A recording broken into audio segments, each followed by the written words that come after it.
diététicienne nutritionniste diplômée d'État. J'ai fait 2 ans de médecine. Ensuite, j'ai bifurqué dans une licence de nutrition et en parallèle, j'ai passé un BTS diététique. Là, c'est un métier qui m'a vraiment plu. Alors j'ai décidé, juste après la licence, de travailler. Donc j'ai fait des remplacements et par la suite j'ai enseigné et je me suis installée en libéral. Donc là, ça fait 1 an et quelques mois que je suis en libéral et ça me convient très bien. La question de savoir la différence entre un diététicien et un nutritionniste revient souvent. Nutritionniste, c'est un terme qui n'est pas protégé. Donc tout le monde peut s'appeler nutritionniste. Le diététicien, c'est un professionnel de santé qui a été diplômé d'État, qui a passé le BTS diététique. On a aussi les médecins nutritionnistes. Donc là, c'est un médecin qui a fait tout son parcours en médecine, qui a ajouté une spécialité en nutrition. On consulte un diététicien ou un médecin nutritionniste quand on a des problèmes de poids ou de santé. On peut venir consulter parce qu'on a du surpoids, de l'obésité, mais aussi parce qu'on a un poids qui est un peu trop faible, par exemple. On peut venir consulter quand on a une pathologie liée à un régime alimentaire, par exemple le diabète et beaucoup d'autres maladies chroniques, l'hypertension artérielle, les maladies cardiovasculaires. On peut venir consulter aussi quand par exemple on tombe enceinte. Généralement en plus les femmes enceintes ce sont vraiment des patients qui aiment avoir et adopter une bonne alimentation et c'est justement pendant la grossesse qu'une personne arrive à avoir de bonnes habitudes alimentaires pérennes. Il ne faut pas manger pour 2, il faut manger 2 fois mieux, c'est pas pareil. Alors comment bien choisir son diététicien nutritionniste? Déjà bien être sûr qu'il soit diplômé d'État. Un diététicien, est-ce qu'il a son BTS ou une licence en nutrition ou pas? Un médecin nutritionniste, voilà, c'est un médecin en nutrition où vous pouvez y aller. Il y a les avis aussi sur internet. Il y a des avis. Les patients aujourd'hui laissent des avis, donc ça peut être aussi intéressant d'aller voir. Sinon, vous pouvez aussi vous fier à votre instinct, parce que je pense que quand on est dans cette démarche-là de prendre soin de soi, c'est important de se sentir à l'aise avec la personne qu'on va voir. Le meilleur conseil que je puisse donner aux patients, c'est de se diriger vers quelqu'un d'humain et quelqu'un avec qui ils se sentiront bien. Parce que quand on parle de l'alimentation, généralement, on ne parle pas que de ça.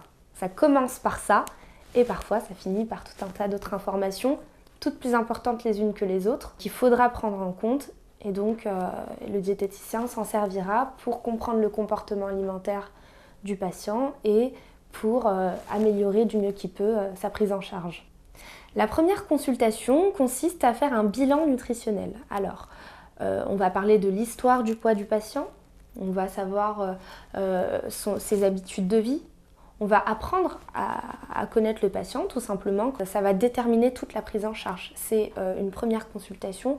Moi par exemple, je mets 1 heure pendant cette consultation au minimum parce que j'ai besoin de savoir beaucoup d'informations qui me serviront pour la prise en charge. Oui, c'est très important pour moi que le patient et moi créions une relation de confiance. Et effectivement, le patient est souvent actif. Alors, il va parler beaucoup pendant la consultation. Moi, je vais plutôt être en écoute active aussi. Et puis, le patient va avoir des exercices aussi. Moi, je donne beaucoup d'exercices à faire parce que c'est tout un tas de choses. Ce n'est pas juste l'alimentation qui est prise en charge. On peut avoir des exercices en rapport avec la confiance en soi, des exercices sur la faim, sur la satiété, sur des petites bases qui sont totalement connues par tout le monde, mais qui ne sont pas forcément appliquées parce qu'on est dans notre routine, qu'on n'a pas le temps. Donc voilà, on revient à l'essentiel, on réapprend à s'écouter et je commence souvent mes prises en charge comme ça. La fréquence de consultation dépend de chaque diététicien. Il dépend pas seulement de chaque diététicien, il dépend aussi de chaque patient. Il y a des patients qui auront besoin d'un suivi plus régulier, plus rapproché en tout cas. Alors que d'autres patients, une fois toutes les 5 semaines, va leur convenir. Ça dépend vraiment du patient, ça dépend de l'objectif du patient, ça dépend du pourquoi il vient consulter, ça dépend du diététicien.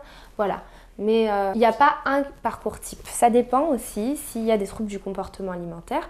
Moi, je suis spécialisée dans les troubles du comportement alimentaire, donc anorexie, boulimie, hyperphagie, orthorexie, etc. Ça dépend de chaque patient. Chaque patient est un individu unique et je réponds à sa problématique. D'ailleurs, parfois, je donne un conseil au patient, qu'il le donne à son entourage et je lui dis non, fallait pas, parce que ça ne s'applique pas aux autres. Donc voilà, non, c'est vraiment très c'est précis et c'est individualisé. Voilà, d'ailleurs, les informations que je vais donner aujourd'hui sont générales, d'accord ? Il faut pas... Voilà, je ne rentre pas dans les détails là parce que c'est une vidéo qui sera peut-être visionnée par beaucoup de monde. Donc ce ne sont pas des conseils individualisés, quoi. On peut changer de diététicien quand on ne se sent pas à l'aise avec son diététicien. Ça ne pose aucun problème et voilà, les diététiciens, je pense qu'ils sont assez ouverts d'esprit aussi pour comprendre ça. En tout cas, moi je prône le fait qu'il faut se sentir à l'aise avec son diététicien, c'est super important pour la prise en charge. Donc à partir du moment où on est un petit peu gêné, où on ne se sent pas très bien, changer de diététicien, ça peut être bien. Plutôt que d'abandonner, ça peut être une bonne alternative. Les consultations sont ouvertes pour toutes les personnes, hommes, femmes, à tous les âges. D'accord ? Donc enfants, ados, adultes, personnes âgées, femmes enceintes, sportifs, personnes qui sont atteintes de pathologies. Voilà, c'est vraiment ouvert à tout le monde et c'est pour ça, voilà, je reviens encore là-dessus, c'est pour ça qu'on adapte la prise en charge à chaque patient parce qu'on n'a jamais le même cas. En tout cas, moi, dans le libéral, je n'ai jamais 2 fois le même cas. Et même si j'ai 2 patients qui viennent pour le même objectif, ce ne sera jamais la même chose.